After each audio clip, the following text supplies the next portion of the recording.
And welcome everyone to Vinegar and Spice, or at least half of Vinegar and Spice. This is the time of the month. It's the third Tuesday of every month when we talk about ways that you can use spices to improve your cooking, your health, and your life.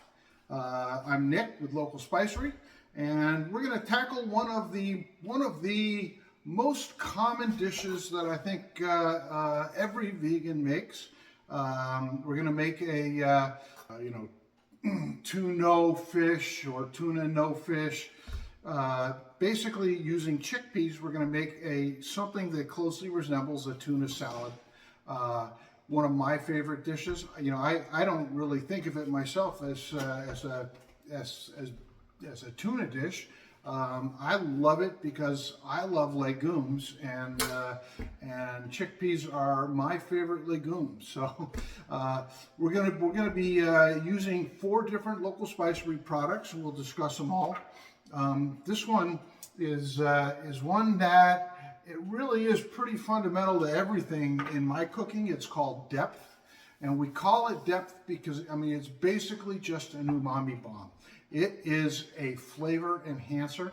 The main flavors in depth are onion, porcini mushroom, sun-dried tomato, kombu kelp, all of those things that give us those rich umami flavors. And particularly when you're cooking whole food plant-based, we miss out on a lot of umami flavors because one, we're not eating meat, and secondly, we're not eating salt. And why salt? Well, salt breaks down fats and releases umami. So it's a good way to add it in. It's completely salt-free, and it's good for you. I'm also going to, speaking of salt, I'm also going to be using our salt substitute, Sel-acious.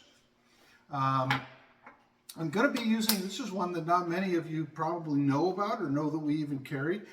This is Kibbled Nori. Nori is the sea vegetable that's used when you roll up sushi. In this case, it's milled down to a little bigger than granules, but smaller than I would call flakes. We put it in this dish because it gives it kind of the essence of the sea, is the way I like to think of it. And then the last spice blend that we're going to use, and I'm embarrassed I don't have it in a jar here to show you, but this is our Showstopper Topper, which is basically an everything bagel seasoning without the salt, and we're going to use that just as a little bit of a finish on top of the salad when we've got it done. Usually, what I do when I make this, I start with making the dressing. Before I go into that, though, I want to just point out a couple of websites to everybody. The first one is if you are placing an order online to recognize Chef AJ. Those of you that follow Chef AJ, and all of you do, I do. Go to www.localspicery.com/Chef AJ. And that will bring you to a landing page that is created just for Chef AJ. She talks up there about some of her favorite spices. There's a button you can click into there that'll take you to a landing page where we have extracted all of our salt-free blends, SOS-free blends. And by the way, we're now up to 55 salt-free blends. I think that's quite an accomplishment, and plans to keep getting more and more and more. I've got several blends that I'm planning on reissuing without the salt. And then the other URL two more URLs. One is www.localspicery.com/blog.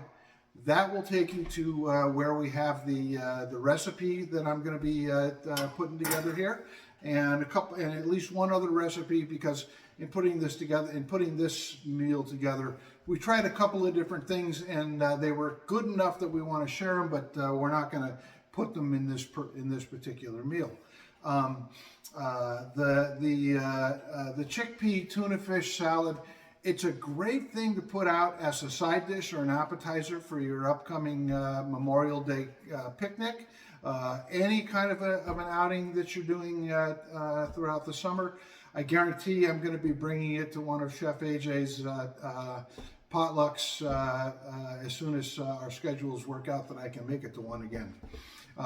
So we're going to go back the dressing, and the recipe is online, but basically this dressing I use cashews to create the substance for it. There's about 2 ounces of cashews, about 1/2 cup of water, I think 2-3 tablespoons of Dijon mustard, and in this I put 1/2 teaspoon of the Sel-acious to give it a little bit of a saltiness, and I put 1/2 teaspoon of the depth. And the reason I do that is, we're trying to make this as close to a tuna fish salad as we can, and we have to get those umamis in there. And this is the best way to do it that I know, without making something really obvious, like dropping aminos in or something that's going to give it an intensely salty flavor. So I do 1/2 teaspoon of each of those in there. This is, I got to give credit where credit's due. This is based on a recipe by Kathy Fisher. Kathy's recipe is fantastic. This is just a little different to fit the way that I cook. And a couple of teaspoons of cider vinegar. Just let it sit for, I like to just let it sit for 5 minutes. I'll spin it just to chop up the nuts. I'll let it sit for another 5 minutes. I'll spin it, and then I'll wait for another 5 minutes and spin it again, and it'll be absolutely smooth like a mayonnaise. It's delicious.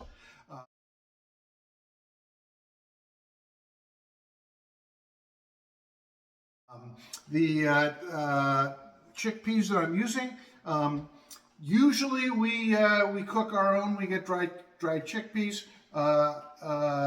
We're a little bit behind, so to make things faster and easier, I'm using these, which we just get at Costco. They do have a little bit of sodium in them, so I want to rinse them. It's not very much. I think that per serving it's like 6-7%, but we don't really need that in any way, so let's give it a... And then recipes that I've read for doing chickpeas, a chickpea salad like this. Some people say use a fork to smash them with. Some people say put them in a Cuisinart or a food processor. I'm old school, baby. Potato masher. So we're going to try to mash these down. Really, the goal in mashing the chickpeas, you don't want any whole chickpeas left. You want these all to be smashed, and then when you start adding the rest of the ingredients, it adds kind of a creamy substance to it, and it comes together. It really does have a texture very similar to tuna fish. I'll tell you that for me, the flavor that I like the most that comes out of this is the vegetables. This is a really great way to show off fresh vegetables, in a light salad like this. Okay, we'll get rid of this. All right, so there's the chickpeas. They're looking quite good.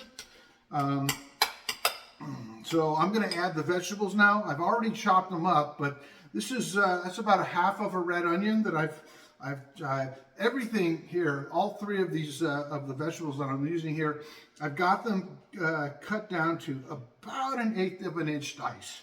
I don't want them to be too big. I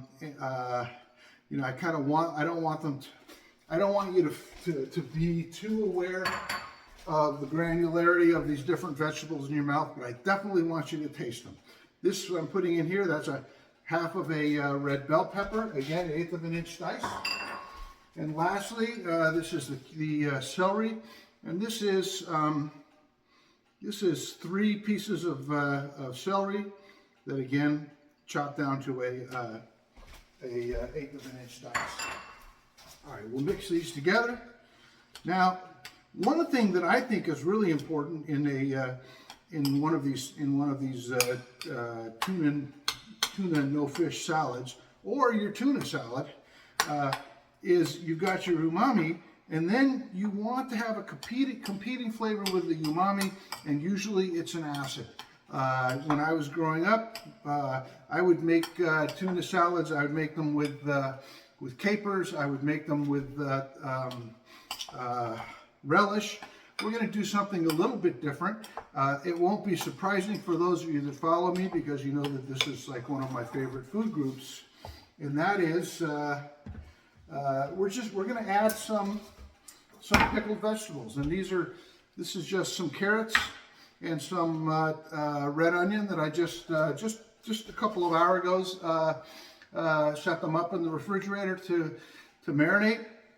Marinate them in a little bit of white wine vinegar, 1 part white wine vinegar, 2 parts water, and I used a blend from the south of France called Herbe de la Garrigue, which has some bright, spiky, and sweet flavors that just go very well with this salad. It kind of gives it some context, and also it goes well with these particular vegetables. So I'm just going to quickly take, these are, basic matchsticks. They're about 1/8 inch shred. I'm just going to cut them like this, get them down to, something close to 1/8 of an inch dice on this as well. And the whole idea here is just, as I said, we want to have a competing flavor with the umamis of the chickpeas.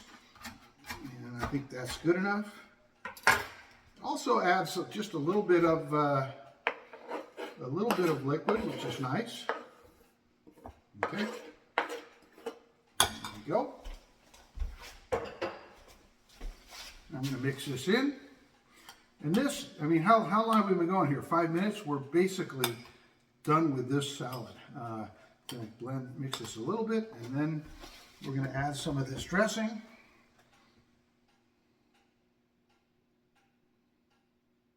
Let's take the top off here.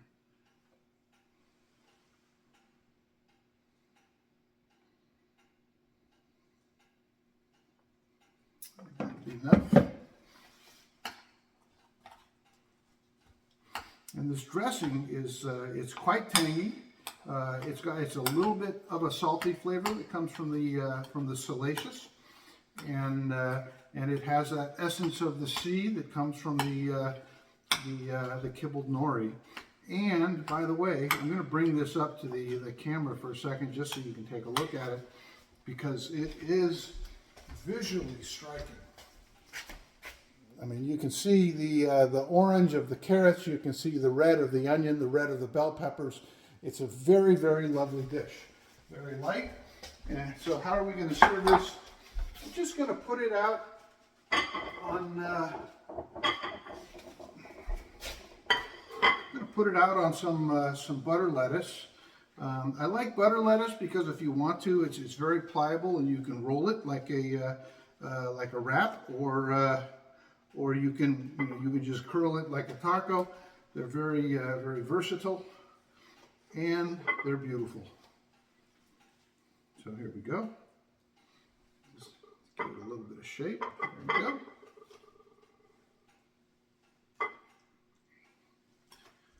I can't think of anything really you could do that would be easier or faster, like I said, for your Memorial Day picnic or your 4th of July picnic or whatever it is you like to celebrate by eating outdoors. And then I'm going to just take a little bit of this bada bing of the Showstopper Topper. Showstopper Topper actually has a fairly strong garlic flavor because it's got garlic flakes in it, which adds a lot to the flavor of this this particular salad. And that's it, my friends. I'll bring it up for you to see, but that's all that it takes to create this lovely dish.